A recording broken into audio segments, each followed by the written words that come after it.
Welcome to Karen's HOA Nightmares. Get ready for the most outrageous, shocking, and downright hilarious tales from the world of homeowners associations. In today's story, Henry Robert life took a wild turn when his peaceful DIY houseboat adventure on his private lake turned into a battle with the local HOA president, Sarah Shawfield. What started as a calm morning on his 15-acre ranch quickly escalated into a high-stakes showdown that saw Henry take on the powerful HOA and uncover dark secrets. After a shocking confrontation with Sarah, who had been bullying the community for years, Henry set in motion a plan 20 years in the making, one that would turn the tables on Sarah's empire and make her regret ever crossing him. With the help of Ashley Thompson, an HOA accountant with her own vendetta, and lawyer Richard Dana, Henry would fight back, reclaim his property, and turn his life into something much bigger than he ever imagined. But as the battle unfolded, he would soon realize that the fight was far from over. This is the unbelievable story of how a simple man took down an HOA president, uncovered a corruption ring, and turned his entire life around in just 7 minutes. Don't forget to like, subscribe, and share your thoughts in the comments, and keep up with our latest hot stories. She called the police, then lost everything in just 7 minutes. I was peacefully floating my custom-built houseboat on my private ranch lake when the HOA president came charging in, as if the world were about to end. She was calling the cops, accusing me of destroying the neighborhood for having a boat on my own lake, at my own ranch. But here's the wild part. While she raged at the police, I calmly set into motion a plan that had been 20 years in the making. 7 minutes. That's all it took to turn the whole situation upside down. Where are you tuning in from? Because this completely real story is about to blow your mind. My name is Henry Morrison, a 42-year-old landscape architect who traded in his corporate job for a life on YouTube 3 years ago. I'd saved every penny for 15 years to purchase my dream property, a stunning 15-acre ranch with a pristine, crystal-clear lake. The moment I saw that water surrounded by ancient oaks, I knew I had found my paradise. Back then, my YouTube channel, Living Free with Henry, had just 5,000 subscribers. Most of my followers were people who liked watching me build stuff with my own hands and pursue an off-grid life. My motto has always been, document everything, regret nothing. I had no idea how important that philosophy would turn out to be. For the past 3 months, I had been working on my biggest DIY project yet, a fully functional houseboat. It wasn't some wobbly raft, it was a legitimate floating home, complete with solar panels, a composting toilet, and even a small kitchen. Every step of the process had been documented for my audience, from securing the pontoons to installing the last window. My subscribers were excited, and honestly, they kept me going during those long nights of construction. I named it Liberty because it symbolized freedom, the freedom to live life on my own terms. On the morning of August 15th, I was ready for the houseboat's first voyage. The sun was shining, the birds were chirping, and I was set to film what I thought would be a celebratory video. After 3 months of blood, sweat, and tears, she's finally ready. I announced to my live streaming audience, giving them a tour of Liberty. Before pushing her into the water, I proudly displayed a sign I'd made. Public property, no trespassing. I winked at the camera and joked, just in case some Karen shows up to ruin our fun. At exactly 10:45 a.m., my peaceful morning came to an abrupt halt. From the Pine Ridge golf course next door, a woman came storming toward my property, looking like she stepped out of a country club nightmare. This was Sarah Shawfield, though I didn't know her name just yet. A 65-year-old woman with perfectly styled silver hair, designer golf clothes, and an air of entitlement that made me uncomfortable. Trailing behind her was a small army of HOA board members, each with matching badges. "Turn off that camera right now," Sarah screamed, her face turning redder by the second. "This floating eyesore is ruining our $1 million golf course view. Do you have any idea what you've done to our property values?" I kept my cool, mainly because I knew the camera was still rolling, capturing every moment of her meltdown. "Good morning to you too, ma'am," I responded calmly. "I'm Henry, and this is my private lake on my private property." I'm not sure what the issue is. That seemed to set her off even more. Gripping her golf club like a weapon, she stepped closer to the water's edge. "I'm Sarah Shawfield, president of the Pine Ridge Homeowners Association. I've won 47 lawsuits against people like you. This eyesore will be removed today, or I'll make your life a living hell." To make her point, she hurled her golf club at me. It missed by inches, splashing into the lake behind me. The livestream chat exploded. "Assault on camera! Call 911! Karen level over 9,000. Bro, she just tried to kill you!" The viewer count surged as more people shared the stream, realizing they were witnessing something truly extraordinary. But behind Sarah, something caught my attention. A young woman, about 28, named Ashley Thompson, the HOA's accountant, was watching the scene unfold with visible discomfort. When Sarah went off again, shouting about protecting the neighborhood's property values, Ashley made brief eye contact with my camera and silently placed a finger to her lips in a shushing motion.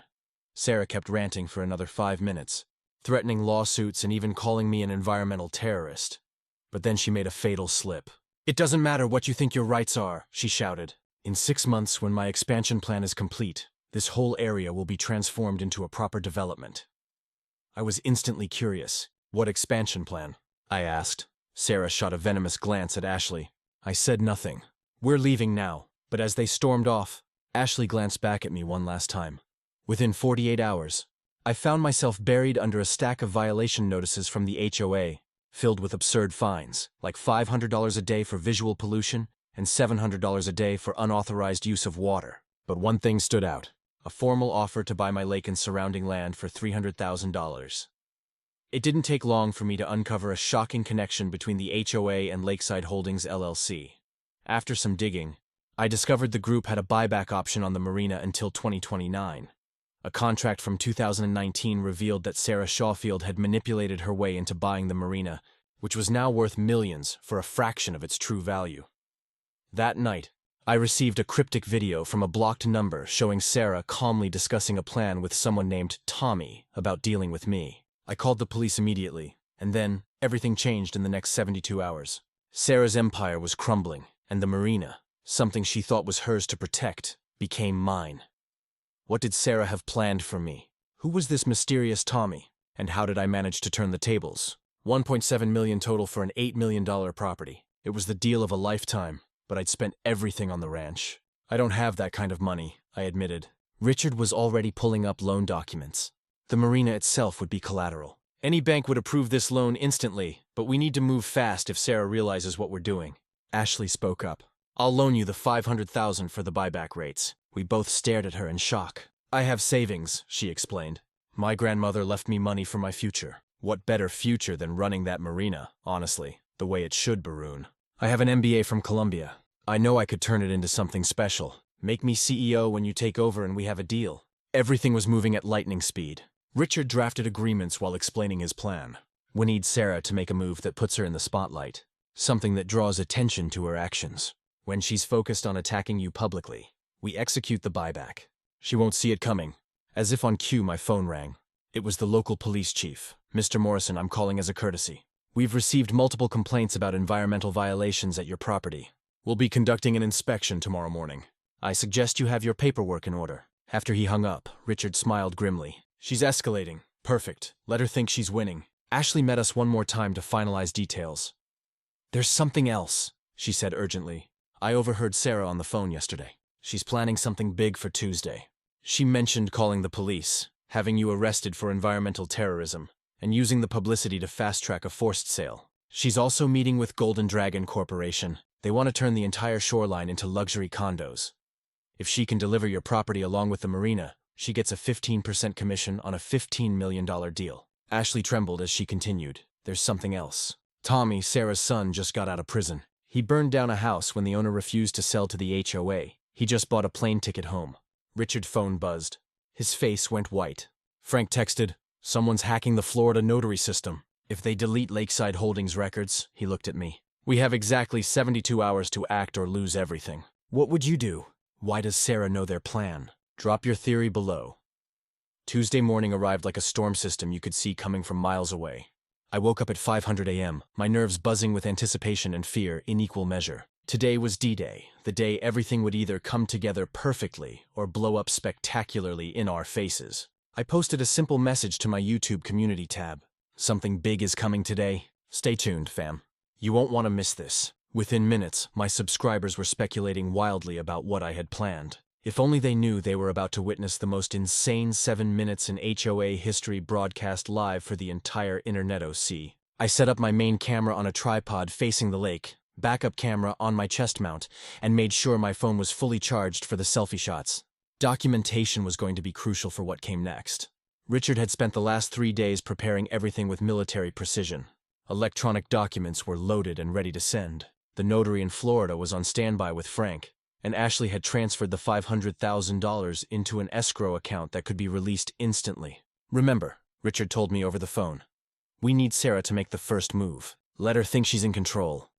When she calls the police, that's our signal to strike. Minutes is all we need to change everything." I positioned myself on the houseboat with my fishing rod, AirPods in my ears, playing calming music, trying to look like I didn't have a care in the world. Inside, my heart was pounding so hard I was sure the camera would pick it up. At exactly 10:15 a.m., the invasion began. Sarah Shawfield arrived like a conquering general, leading her army to victory. She had 2 lawyers, inexpensive suits, 5 HOA board members, including one aggressively filming everything, and surprisingly, 3 representatives from Golden Dragon Corporation.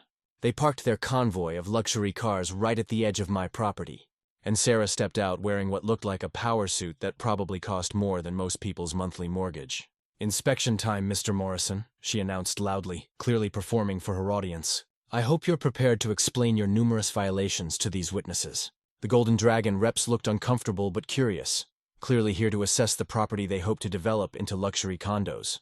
I slowly reeled in my fishing line, removed one AirPod, and gave her my best confused look. "Good morning to you too, Sarah. Inspection for what exactly? This is private property, and I don't recall inviting anyone." Her smile was predatory, like a shark that had just smelled blood in the water. "Oh, but you did invite us, Mr. Morrison.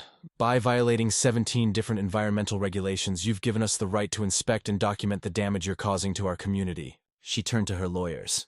"Isn't that right, gentlemen?" They nodded eagerly, though I noticed one of them kept checking his phone nervously. Something was making him uncomfortable, and I had a feeling it wasn't just the questionable legality of their trespassing.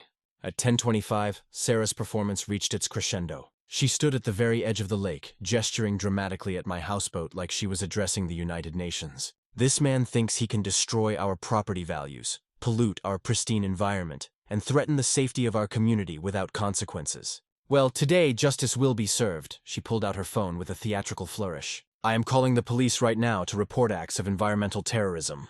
This floating monstrosity will be removed, and Mr. Morrison will face the full extent of the law." The HOA board members applauded like trained seals, while the Golden Dragon reps exchanged uncertain glances. This wasn't quite the professional operation they'd been expecting. At exactly 10:32, Sarah dialed 911. "This is Sarah Shawfield, president of Pineridge HOA. I need officers here immediately. We have an environmental terrorist destroying our lake ecosystem." As she spoke, I caught Richard's eye. He was parked 100 yards away with Ashley, both of them hunched over laptops in his car. I sent him a simple text. Now the countdown had begun. 7 minutes to change my life forever. On my chest mount camera, I added a countdown timer in post-production so viewers could follow along with the intensity of those next 7 minutes. 420 seconds that would destroy Sarah's empire and build mine. 2 minutes later, Richard's fingers flew across his laptop keyboard as he initiated a video call with Frank Wilson. "Mr. Wilson, Henry has the money ready. Are you prepared to execute the sale of your buyback rights?" On the split screen, Frank appeared with a notary public beside him in the Florida nursing home. "I've been ready for 20 years, Frank said, his voice strong despite his age. The timer on screen showed 6 minutes remaining as the legal machinery clicked into motion.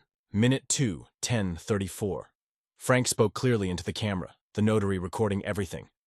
"Frank Wilson, owner of Lakeside Holdings LLC, hereby sell my buyback rights for Pineridge Marina to Henry Morrison for the sum of $500,000. These rights allow the purchaser to buy Pineridge Marina for $1.2 million as specified in the original 2019 contract." The notary nodded, began preparing the electronic documentation.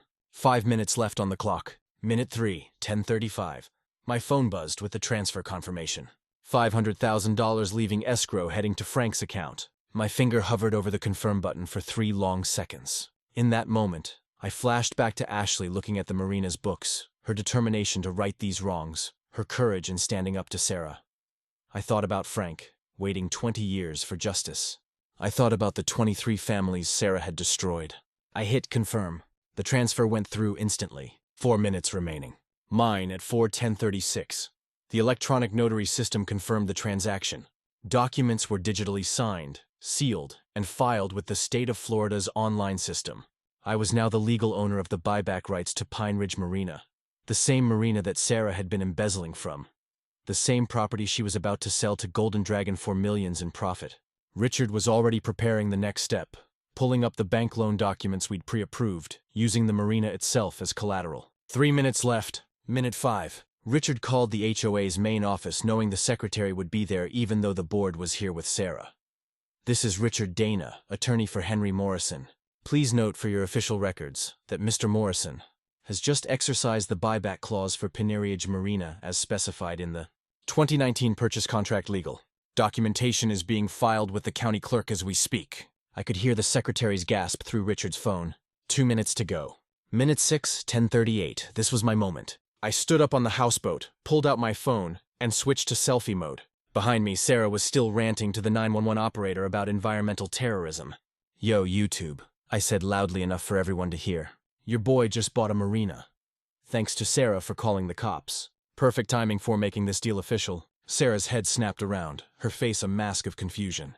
The HOA board members looked at each other uncertainly. The Golden Dragon representative suddenly seemed very interested.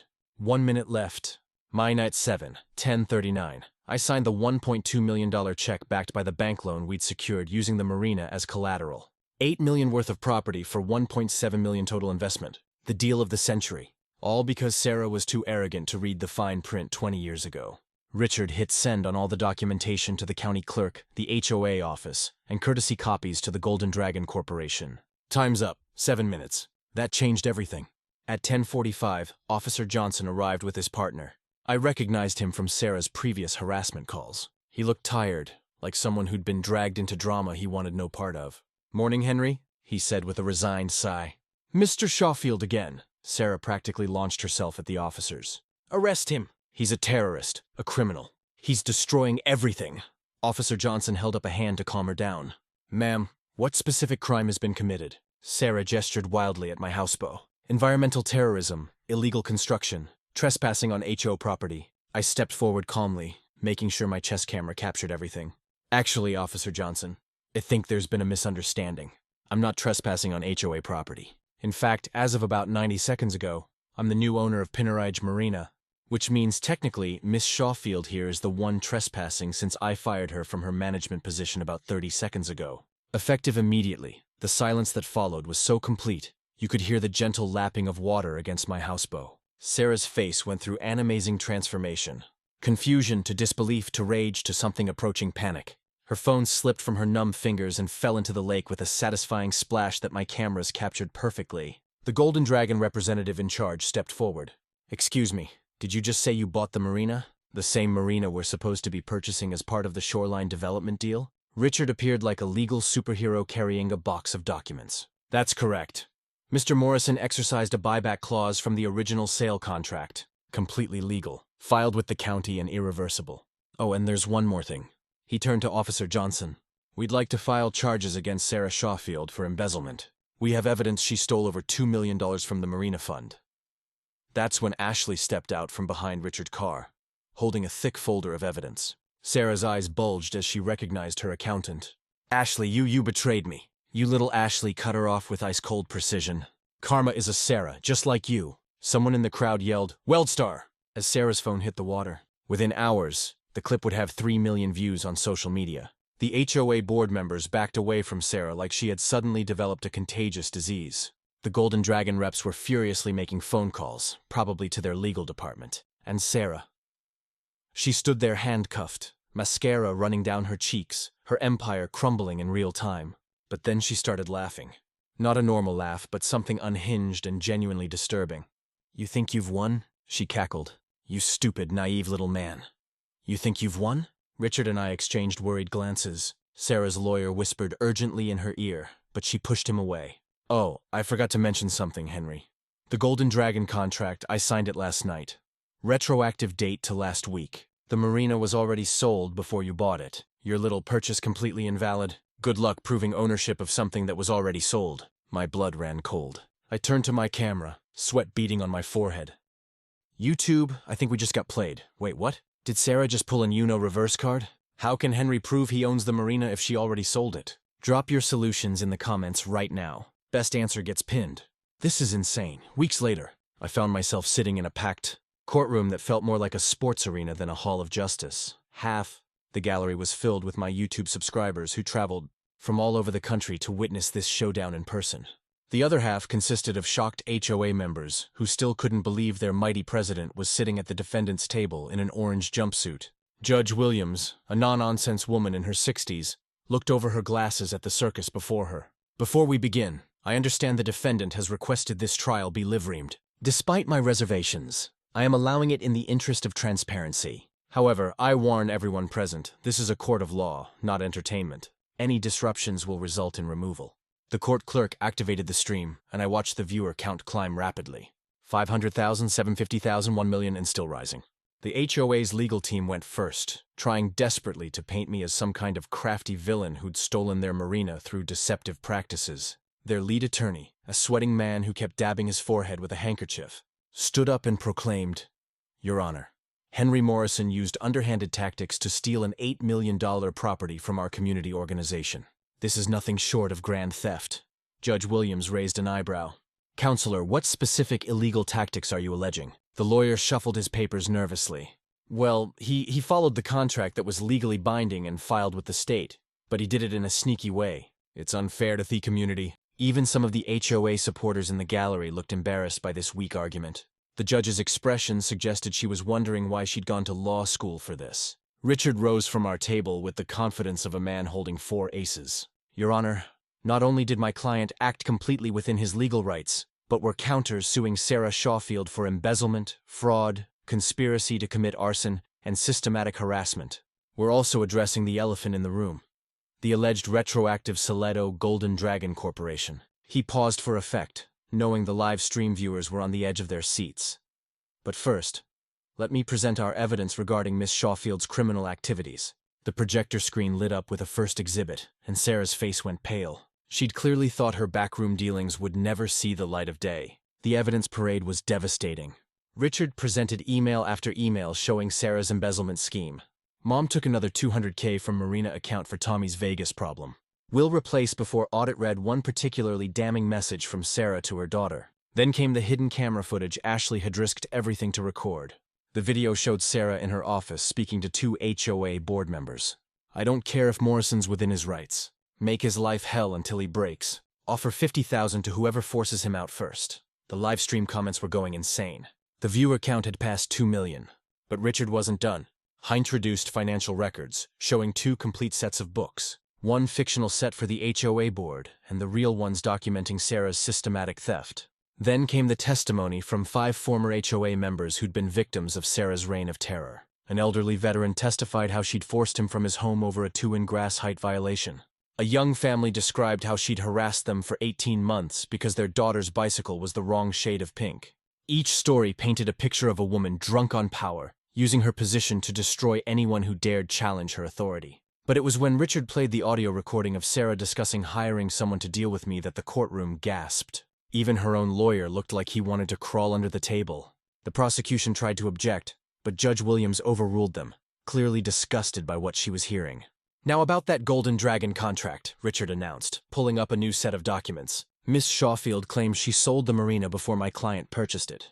There's just one small problem with that story." He clicked to the next slide. This is the metadata from the supposed contract, showing it was created at 11:47 p.m. on August 14th. But here's the interesting part. Ashley Thompson had already uploaded the real unsigned contract to the HOA's cloud storage 3 weeks earlier, time-stamped, verified, and uneditable. Ashley took the stand to confirm this, explaining how she'd photographed and uploaded every document as part of her personal insurance policy against Sarah's schemes. "I knew she was planning something illegal, so I documented everything. The contract she claims to have signed, it's a forgery created after Henry bought the Marina." The Golden Dragon representatives, who'd been subpoenaed to testify, confirmed Ashley's version. Their lead negotiator stated under oath, "We had verbal agreements with Miss Shawfield, but no signed contracts. When we learned about the Marina sale to Mr. Morrison, we immediately terminated negotiations. We don't do business with fraudsters." Sarah's lawyer tried one last desperate gambit, claiming his client had been under stress and wasn't responsible for her action. That's when Sarah herself destroyed any remaining sympathy. She jumped up from her chair, face contorted with rage, and screamed at the top of her lungs, "I'm the president. I've run that place for 12 years. Yes, I took the money. So what? I deserved it. Do you know what it's like dealing with these idiots? These peasants who don't understand property values. The courtroom fell silent except for the sound of fingers typing on phones as people shared clips of the meltdown. Judge Williams banged her gavel, but Sarah wasn't done. That money was mine. The marina was mine. Everything was mine until this YouTube trash ruined it. She pointed at me with a shaking finger. You destroyed my life over a stupid boat. The judge had heard enough. Miss Shawfield, you've just confessed to embezzlement in front of this court and approximate. She glanced at the stream statistics. 2.1 million viewers. I don't think the jury needs to deliberate long on this one.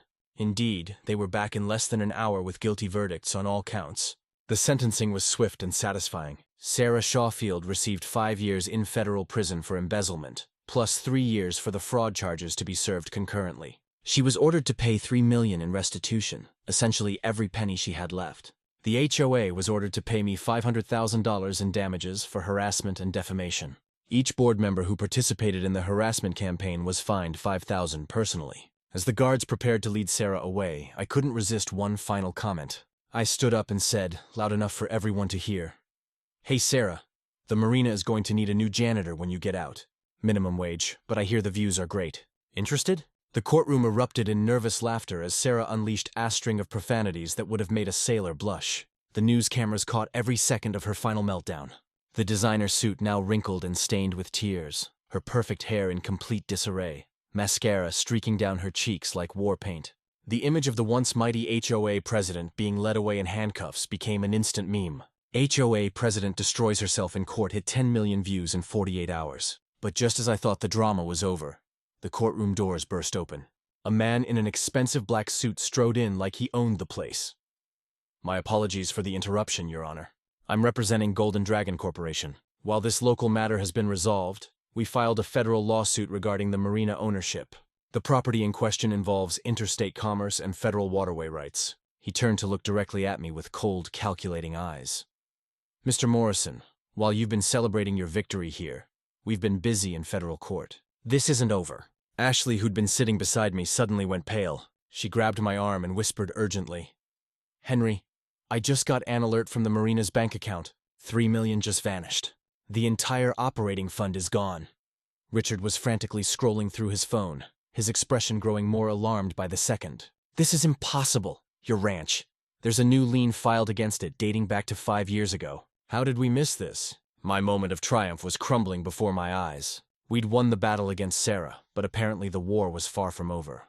What the hell just happened? Who's really behind Golden Dragon? How can there be a 5-year-old lien nobody knew about? And where did $3 million disappear to? Drop your theories in the comments. This is getting insane. 6 months had passed since that chaotic day in court, and life had transformed in ways I never could have imagined. The marina that Sarah Shawfield had nearly destroyed was now thriving beyond my wildest dreams. I stood on the deck of my upgraded houseboat, now more of a floating luxury home, watching the sunset paint the water in shades of gold and crimson. The viewer count on my livestream showed 100,000 people were watching this moment with me. What's up, YouTube fam? Can you believe it's been half a year since we took down the HOA witch? Let me show you what we've built from the ashes of her empire. I panned the camera across the transformed marina where families were enjoying the new floating restaurant. Couples were renting our romantic sunset cruise boats, and kids were learning to paddleboard in the designated safe zone. The transformation had been remarkable. Under Ashley's leadership as CEO, we'd increased revenue by 400% in just 6 months. She'd implemented her vision offloading Airbnb, luxury houseboat rentals that were booked solid for the next year. The monthly festivals we hosted had become the hottest ticket in the state with food trucks, live music, and water sports competitions drawing thousands of visitors. The marina had gone from a money-laundering operation for a corrupt HOA to a thriving community hub that employed 50 local residents and generated millions in economic activity. The Instagram location tag for Lake Freedom.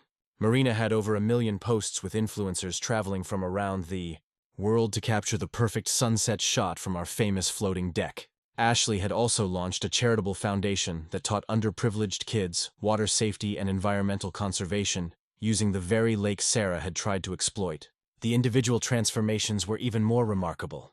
My YouTube channel had exploded to 2 million subscribers with the HOA Witch series alone, generating enough ad revenue to pay off all my loans. I'd written a book called From Houseboat to Empire, How I Fought the System, and one that hit the bestseller list in its first week. My net worth had grown to $15 million through a combination of the marina profits, YouTube success, book sales, and speaking engagements where I taught others how to fight corrupt HOAs. Yet despite all this success, I still chose to live on the water. Liberty had been upgraded to a $500,000 floating mansion with all the amenities, but the principle remained the same. This was my freedom, my choice, my life, lived on my own terms. Ashley Thompson had perhaps the most inspiring transformation of all. From a terrified accountant trapped under Sarah's thumb, she'd blossomed into a formidable CEO featured in Forbes' 30 Under 30 list. Her management style was the complete opposite of Sarah's. Transparent, inclusive, and focused on community building rather than exclusion.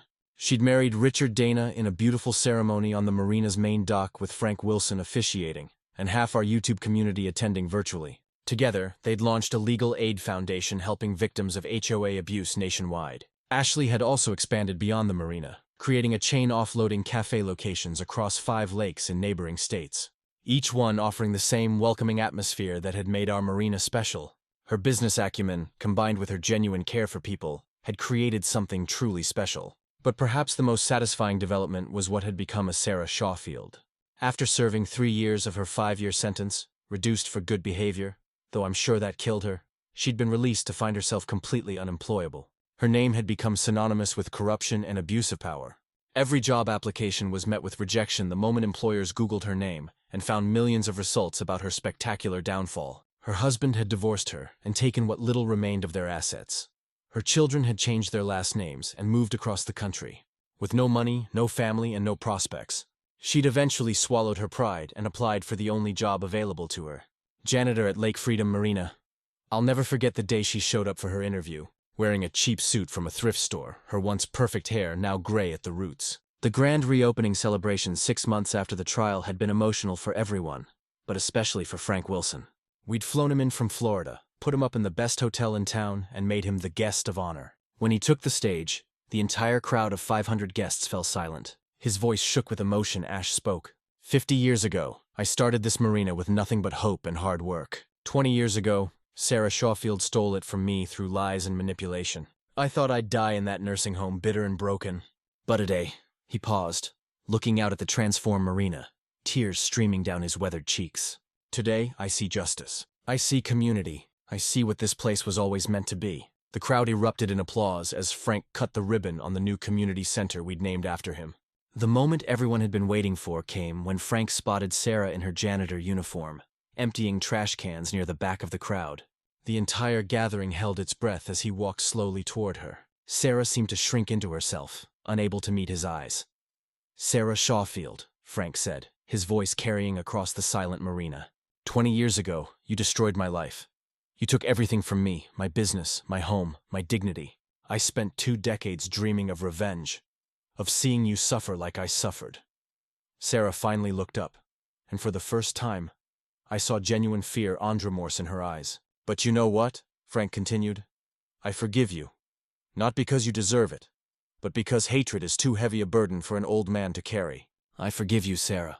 But karma, he gestured to her uniform and mop bucket. Karma doesn't forgive. It just delivers exactly what you deserve. The final scene of this crazy saga happened just last week. Sarah was cleaning the executive bathroom when I walked in to wash my hands. She looked up from scrubbing the toilet, and our eyes met in the mirror. For a moment, neither of us spoke. Then she broke the silence. Henry, thank you. I turned to face her, genuinely surprised. For what? She gestured vaguely at her surroundings. For not letting me die in prison. For giving me a job when literally no one else would. For showing mercy when I showed none. I studied her for a moment. This woman who'd tried to destroy my life. Who'd threatened me. Who'd stolen millions and hurt dozens of families. Everyone deserves a second chance, Sarah. But remember, I pointed to the security camera in the corner, the red light blinking steadily. I'm always recording, always watching, always ready. As I walked out, I heard her return to scrubbing, and I couldn't help but reflect on the incredible journey that had brought us here. From a simple man with a DIY houseboat to the owner of a multi-million-dollar marina. From a corrupt HOA president to a minimum wage janitor. From victims to victors. The universe has a funny way of balancing the scales. And sometimes, if you're patient enough and smart enough, you get to witness karma in all its perfect poetic glory. I returned to my houseboat, started another live stream, and told my viewers the same thing I'll tell you now. Never let anyone make you feel small for living life on your terms. Document everything. Stand up to bullies. And remember, the best revenge isn't destroying your enemies. It's succeeding so spectacularly that they have to watch your triumph every single day while cleaning your toilets. The video faded to black with one final message. Henry's channel now has 5 million subscribers. Ashley's Marina empire spans 12 states. Frank Wilson lived to see justice served. And Sarah Shawfield, she's actually gotten pretty good at cleaning toilets. But wait, there's more. After the credits rolled, a hidden scene began to play. Security footage from the Marina. Date stamp showing last week. Sarah alone in the bathroom, speaking quietly into her phone. Yeah, I'm still working for him playing the reformed villain. But remember what we discussed 6 months from now when he's not expecting it. She looked directly at the security camera and smiled. Not the broken smile of a defeated woman, but something colder, more calculating. Henry Morrison thinks he won, but round 2 is coming. And this time, the footage cuts to static. Text appeared on the black screen. Henry's YouTube channel was mysteriously hacked 3 months later. The Marina's main building caught fire 6 months later. Sarah Shawfield disappeared the night before the fire. She was never found. Or was she? Hold up, what? Is Sarah planning something? Should I be worried?